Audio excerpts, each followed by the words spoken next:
بعقلية النظام ومخابرات النظام بعتبر على أنه الأقليات هي باللاوعي راح تكون واقفة معها. فكان في مضاعفة عملية التعذيب، إنه يعني كيف أنتوا يعني بسلامية خرجتوا على النظام من فرع حرسته لفرع المزة لسجن الصيدلية. بكل هاي المراحل نحن عم يعرونا من ثيابنا. فالأب كان يصرخ ويضرب على الباب: أنا جاهز أي شيء بدكم إياه، بس اتركوا بناتي. هدول صفات الأشخاص هدول، ما بعرف، أنا بتوقع ما بعرف إذا هدول بشر أم هدول سوريين أم هدول جاي من شي كوكب، حقيقة ما بعرف.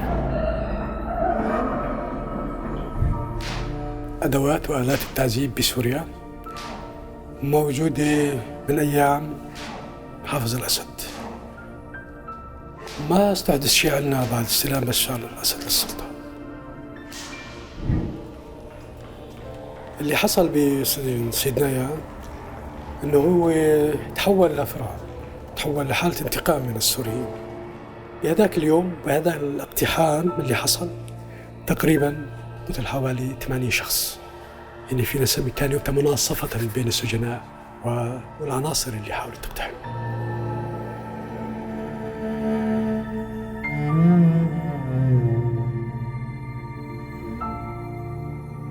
أيهم صقر من مدينة السلمية، مواليد 1976، أخصائي معالجة وتجميل بشرة. تاريخ الاعتقال 23/2/2006 على خلفية إنشاء تجمع سياسي معارض، تجمع الشباب شمس. إطلاق سراح 2011 بالشهر الرابع 21/4. تهمة نشر الأنباء الكاذبة، القيام بأعمال محظورة من شأنها استجلاب الاستعداء لسوريا.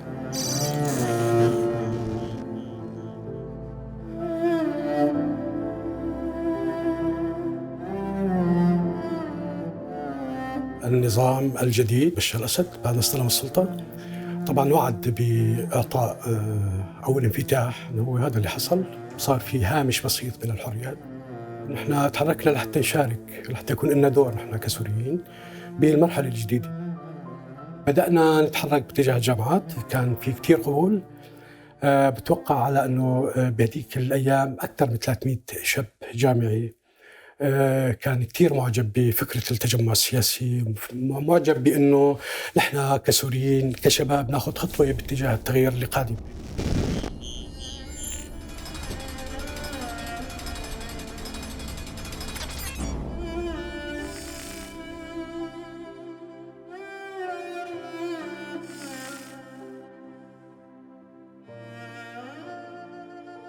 يبدو كان بالفعل انه عم يستثمر انه حاله انه شوفوا سوريا عم تتغير، سوريا عم تنفتح، سوريا في شيء قادم هو جيد، وانا اعطيت هدول الشباب هذه المساحه لحتى يتحركوا فيها. مقتل رفيق الحريري بال2005 هو كان نهايه هذا الهامش اللي اعطانا اياه بشار الاسد. قامت المخابرات السورية باعتقال كل المعارضين السوريين. نحن بهذيك اللحظة حسينا في مراقبة شديدة، فنحن سافرنا على دمشق أنا وصديقي ماهر إسبر.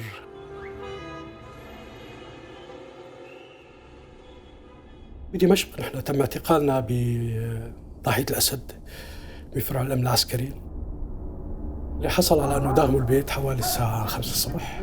كنا نايمين، يعني بتفاجأ حدا عم يفيقني وهو جاسي الفوقي أو 2. وكمان بالجانب الثاني كان صديقي ماهر إسبر كمان معتقلينه. نزلوني أنا وماهر، وضعوني بالطبون السيارة أنا وماهر، وأغلقوا علينا الطبون السيارة،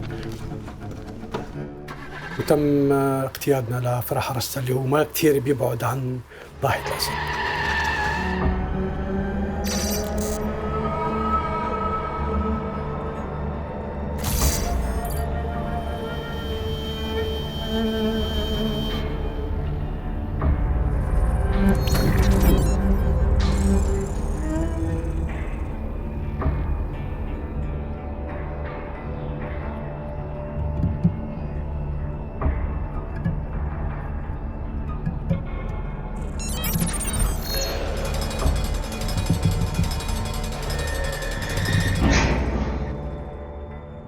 كان عندي اسم بينتهي اسمي عند دخولي بفرع حرستا، كان رقمي 78. بعدين أخذونا على المفردات، وضعونا بمفردات فرع حرستا اللي هو اعتقلنا بالبداية. صرنا نحن نتابع حركة السجن من خلال السمع، نحن ما عاد عم نشوف شيء. فبعد 3 أيام سمعت صوت صديقي اللي هو طارق غوراني، كان صوت قتل شديد، تعذيب، صراخ، فعرفت إنه بدأ التحقيق معنا. بعدين إجا دوري أنا ثالث واحد طلعوني على التحقيق. كنت مطمش، كنت عاري.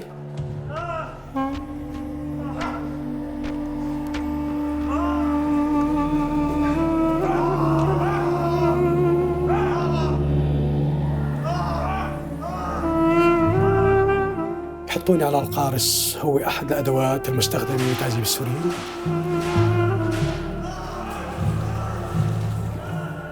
الألم من الحبل النايلون بيبدأ يدخل بالجلد، هو الألم القاسي كتير بغض النظر عن الكبل الرباعي أو الخيزران اللي كان مستخدم بالمخابرات الجوية.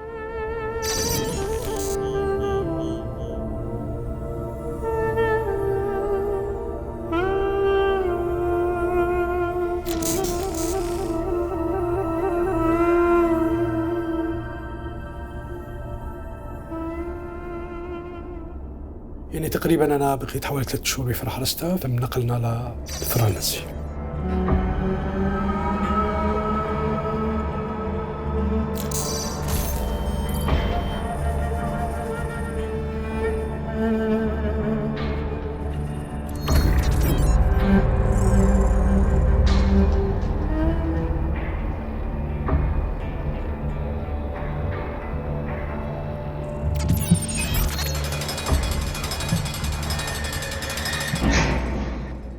والاستقبال كان كتير مهين وكتير صعب.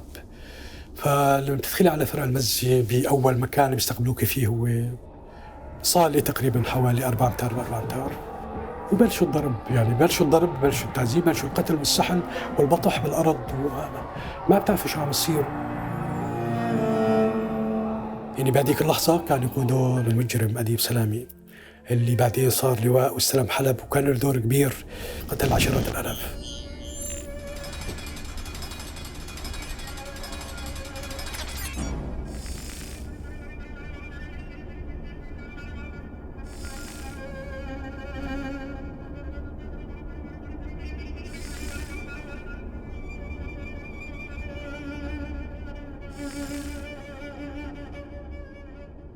أنا بتذكر مرة جابوا شخص معه بنتين، يعني عم نسمع نحن. أنا كنت بالمنفردة 20، بنتين بهذه الأعمار، خلال الصوت بتعرفي على أنه يعني 15 13 هيك شيء. فصلوا عن أبون كان عم يمارسوا معي شيء من الاغتصاب، يعني عم نسمع نحن.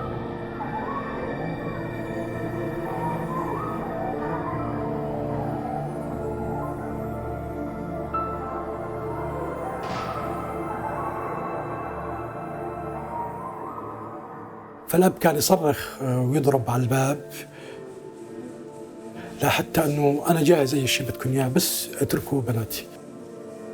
مو بس بكينا، حتى في أشخاص تجرأت وصارت تضرب على بوب المفردات لحتى تحاول توقف هذه الجريمة. مو بكوني أنا، بكون كل شيء في بالسجن.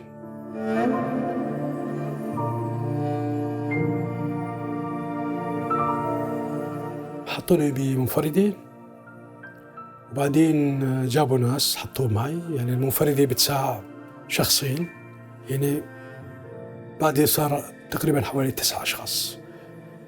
وفي مرة لحظة من اللحظات وصلنا ل 11، فكنا على الوقف نحن 11، أكل شرب ما في عنا مرحلتين نحن بالتعذيب باليوم، بالنهار بصير مرحلتين تعذيب.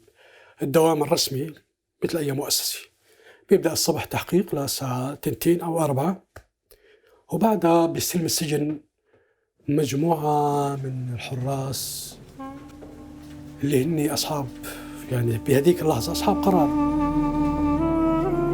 بدي أطلع من المفردة على الحمام، ما بعرف ليش استثناني سجان، يمكن لأن بنيتي كنت شوي رياضي أنا وضخم البني،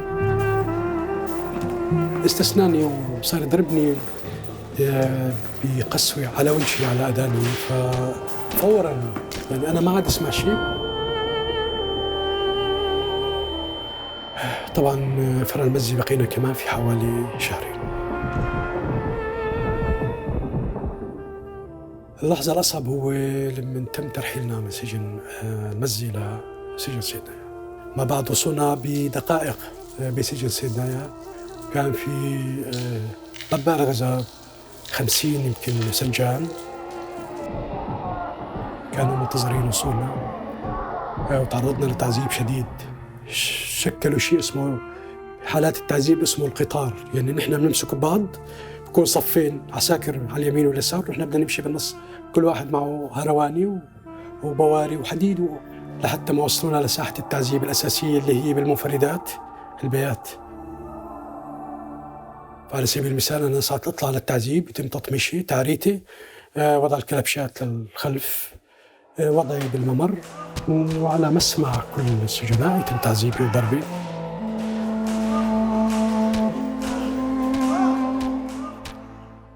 أنا حابب بس يعني أنا انهارت لو وصلنا نحن، أو لو وصلت أنا على سجن سيدنا ثاني يوم مباشرة أخرجوا شاب للإعدام. طبعا في إعدام المشنقة الحبل موجود بمنفردات الأليفات تقريبا حوالي الساعة 4 الصبح. وصار في كتير ضوجي بالسجن، وصار في مش كتير. نحن كيف بنعرف الضابط من العسكري من صوت الحذاء؟ الضابط بيكون لابس كندرة إلى صوت هيك كتير قوي وفي ريحة عطور.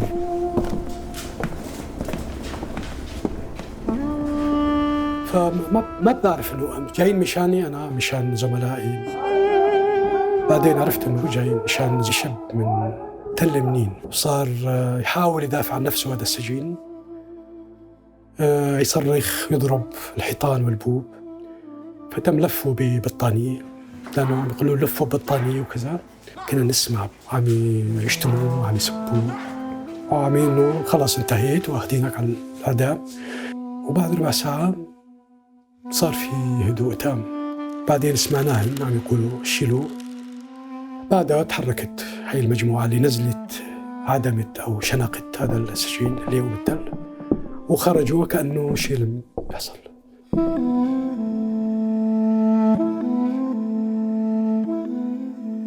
سيدنايا هو المكان الرئيسي على مستوى سوريا يتم فيه تصفية المعتقلين أو شنق وإعدام الناس، حتى اللي يجيبوه من سجن عدرا يتم شنقهم وتصفيتهم بسجن سيدنايا.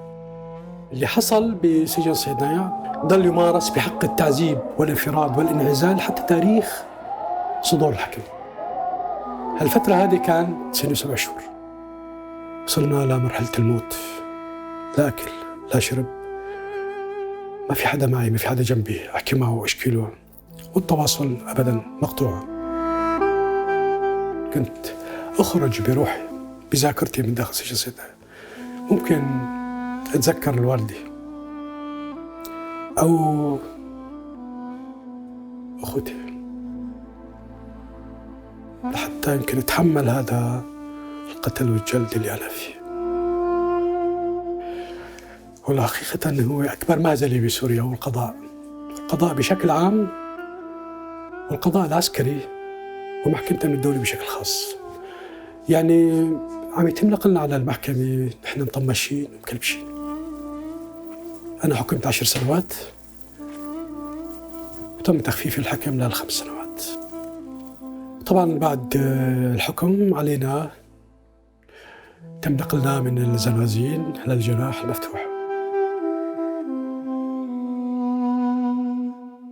بسجن سيدنايا ب27/3/2008 كان في عنا مئات السجناء بالمنفردات والزنازين، ما في زيارات أبداً لهدوك الأشخاص. نحن محكومين، هدوك غير محكومين. في أشخاص سوريين موجودين بهذه المنفردات والأجنحة اللي فيها زنازين يمكن 4 سنوات، صار لهم 3 سنوات لا زيارة ولا محكمة ولا أي شيء، مجرد شخص له مكان بناء فيه بشكل تسييف فقط. ما عندهم ثياب، ما عندهم دواخل، ما عندهم صابون، ما عندهم أدوات لها علاقة بالحياة اللي بتخليك تستمر بالحياة. ما في شيء، بطانية فقط.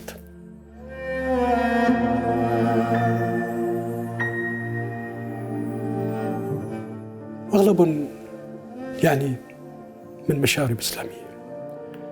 فكانت هذه اللحظة اللي أشعلت شرارة سجن سيناء، هو الشتم الذات الإلهية. فحصل هذا الاستعصاء. تم الخروج من الأجنحة. من أول شيء، أول مهجع فتح لكل المهاجع اللي موجودين بهذا الجناح المنعزل والمغلق بالحديد، مسكر بشكل كامل عن المسدس وعن البناء السجن. وخرجوا فتحوا بقية المهاجع. طبعا هجموا على السجانين، اعتقلوهم، كبلوهم وهربوا البقية. حاول مدير السجن يسيطر ولكن ما استطاع، فأغلق السجن من الخارج، وتنقلوا هذول السجناء من جناح لجناح، وتم فتح كل الأجنحة والمفردات. أخرجوا كل الناس. أخذ تقريبا حوالي نص ساعة، كانت السجناء مسيطرين على كامل السجن. فتم يعني نزع البوب الحديد اللي كل باب وزنه 200 كيلو، فأصبح السجن مفتوح كله على بعضه. أصبح محرر السجن بالداخل. أما الحرم فكان مطوق بالحرس الجمهوري والأمن والمخابرات، بقي سنة كاملة خارج عن سيطرة إدارة السجن، الشرطة العسكرية والمخابرات. طبعا بعد سيطرة السجناء على سجن صيدنايا، وتشكلت لجنة والتقت مع اللجنة، لجنة أمنية كانت من كل الأفرع يقودها عاصف شوكت، وبتوقع كمان ماهر الأسد كان، لأنه وجد الفرقة الرابعة هي اللي طوقت السجن. فتم وضع إدارة داخل سجن صيدنايا، يعني سجناء، وشكلوا مجموعات نسميها لجان، مجموعات للطعام، مجموعات للماء، مجموعات لإدارة السجن، ضبط السجن، ومحاولة قطع أي تواصل بيحصل من داخل السجن لخارجه. وبقية السجناء يعني كانوا موجودين، ما فينا نعملوا أي شيء. واللجان كانت مهمتها أنه تراقب السجن والسجناء، وحتى تحقق، يعني تشكل داخل سجن صيدنايا فينا نسميها اسمه المخابرات الإسلامية، اللي بدأت تتحقق مع السجناء وتفصل ما بين الدعوات، وفي تحقيق وفي تعذيب وفي سجون خلال العام كلاته. بتاريخ 65 سمعناها في قوات كتير اجت بالليل، وتم اقتحام السجن بعد صلاة الفجر تقريبا حوالي الساعة 5 صباحا، 5 ونص. دخلت قوات حفظ نظام ومن المخابرات الجوية ومن الحرس الجمهوري، دخلوا اقتحموا الطابق الأرضي. طبعا ما قدروا يوصلوا إلا للطابق الأرضي وجزء من الطابق الثاني. كانت الناس هون كلاتها يعني فايقة وعم تصلي، وفي جزء منها نام. فخرجت كل الناس اللي موجودين بالسجن، كل السجناء خرجت، وتم عملية فينا نسميها الصد الأول اللي حصل ما بين السجناء. تم اعتقال أو فينا تم أسر العناصر الأمنية اللي دخلت. تم أسرهم ونقلهم لسطح السجن، القسم الأكبر مشان ما يقصفوا السجن. القسم الثاني فتحوا رشاشاتهم على السجناء. طبعا كنا نسمع قصف كتير غزير، يعني رشاشات، البيكسيات، العربات، في عربات رباعية وكذا كلها تصف، قناصات. بتوقع خلال الصوت حصل اشتباك يعني حتى بين بعضهم. بهذاك اليوم بهذا الاقتحام اللي حصل تقريبا قتل حوالي 80 شخص. بعدين عرفت مناصفة بين السجناء والأمنيين أو العناصر اللي حاولت تقتحم. وهذا السجن ضل تقريبا حوالي ساعتين. بهذه الساعتين أخرجنا شيء في بطانيات وخشب على سطح السجن، تم إشعالها على ظهر السجن لحتى تعطي إشارة للسكان المحيطين على أنه في شيء عم يحصل بسجن صيدنايا. هون اجى ضباط عبر مكبرات، طلبوا إنه يشوف اللجنة اللي تشكلت أو بعثوا لنا ناس نتفاوض معهم. مسا حقيقة نزلوا لجنة وتفاوضوا مع اللجنة الأمنية اللي اجت، فتوقف العمل العسكري اللي حصل. طلبوا أول شيء العسكريين، طبعا تم تسليمهم الضباط. كانت مبادرة حسنية من السجناء. طلبوا بعدين صف الضباط والعسكريين، رفضوا السجناء لأنه كان في إصابات كتير، يعني كان في عندنا تقريبا حوالي 70 سجين مصاب بطلق ناري يعني. فإنه هذول ما بيسلمون لحتى يتم معالجتهم للسجناء. فبالفعل أخذوه، اللي طلعوا تقريبا 30 سجين اللي راحوا على تشرين العسكري. ولكن أثناء وجود هذول 30 شخص قتل منهم 12 شخص. وعرفت الناس لأنه جابوا صور فرجوها للسجناء، فطلبوا السجناء أنه تروح هاي اللجنة تشوفهم، تعاين عليهم، تكشف عليهم بالسجن. فراحوا لقوا عليهم آثار تعذيب وجلد وشق بالمبضع تبع الجراحي. وهون كمان صار في صدام تاني، لما عرفوا أنه زملائي السجناء قتلوني. ب6/12 تم الصدام الأخير، فينا نحكي شوي قبله شهر قطعوا الماء، قطعوا الكهرباء، الطعام، ما ضل في أي شيء خالص. ب6/12 اقتحموا السجن. اللي بدي خبرك إياه على أنه لم يستطيعوا دخول السجن، كان في مقاومة كبيرة كتير شرسة من السجناء إلا جزء من الطابق الأول. بعدين استخدمت وسائل جديدة الإدارة والمخابرات، جابت قناصات. القناصات كانت برافعات، يحطوا الشخص برافعة، ممكن الرافعة تكون بعيدة عن شباك أحد المهاجر تقريبا 3 أمتار 4 أمتار. بدأت عملية القنص والقتل. كل القتلى واللي موتوا من السجناء كان نحطهم بجناح، نطمرهم بالرمل اللي انشلناه من تحت البلاط. كان في العشرات من القتلى موجودين بكل جناح. بعد 24 يوم بدأت الناس، المرضى واللي مع السكري، بدأت تتساقط من الجوع والعطش. بدأت الناس والسجناء يتساقطوا. وكمان في آلية استخدموها معنا، هي جابوا بفلات سماعات ضخمة كتير، يعني بتوقع أنه كل بفل كان بارتفاع 2 2.5 متر. يمكن وزعوا حوالي 40 أو 50 بفل حوالي السجن. وضعوا موسيقى غريبة، كيف؟ وهذه الموسيقى شغلوا 24 ساعة. صدقيني ما ببالغ أن الناس انهارت من هذا الصوت اللي ظل 20 يوم ليل مع نهار. حاولنا نسكر أذانينا، حاولنا نلاقي أماكن مغلقة بالحمامات داخل هذا لحتى نتدارك الرصاص وهذا الصوت الضخم. بعد سقوط كثير من القتلى والجرحى والناس بدون مأكل ومشرب، اضطر السجناء للتواصل مع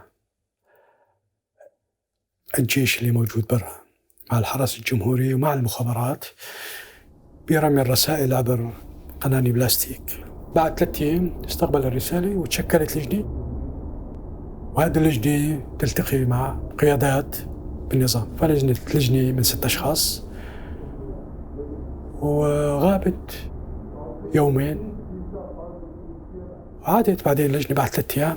هاي اللجان تواصلت مع السجناء إنه نحن التقينا بقيادي وقيادي رفيعة كتير.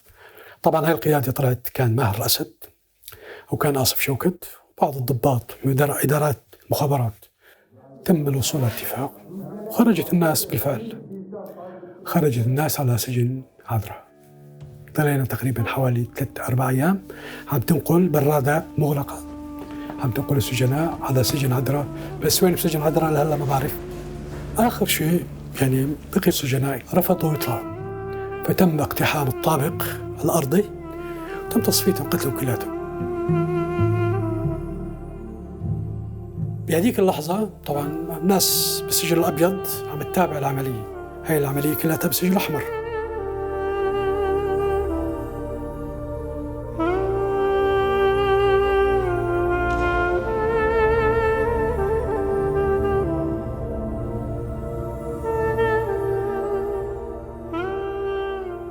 بعد عودتنا لسجن صيدنايا بال 2009 طبعا دخلنا بمرحلة هي مرحلة كتير صعبة وشديدة، بتشبه سجن تدمر.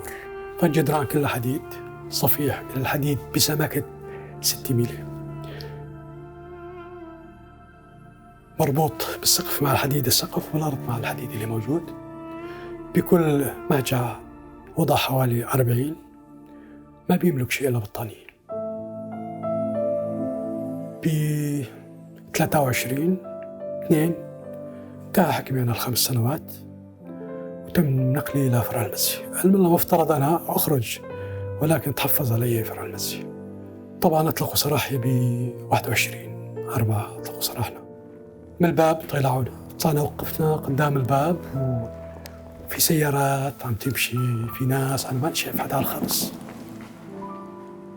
أنا بعدين جنب السوبر ماركت بتذكر كان في محل موبايلات، دخلت عليه، بتذكر رقم هاتفنا الأرضي. طلبت منه أحكي، فأعطانا الموبايل، بتذكر دق لي على رقم أهلي. قلت له مرحبا خالته كيفك؟ قال أهلين، مين معي؟ قلت له والله أنا صديق لا، حابب أطمن عليه، بس الأحرف الكلمات عم تطلع متقطعة متكسرة، وفي شيء من البكاء مع الكلمات. قلت لها يا ما طلع؟ عم تقول لي لا والله يا خالتي لسه ما طلع ومنتظرينه. قلت لها أنا ما معي.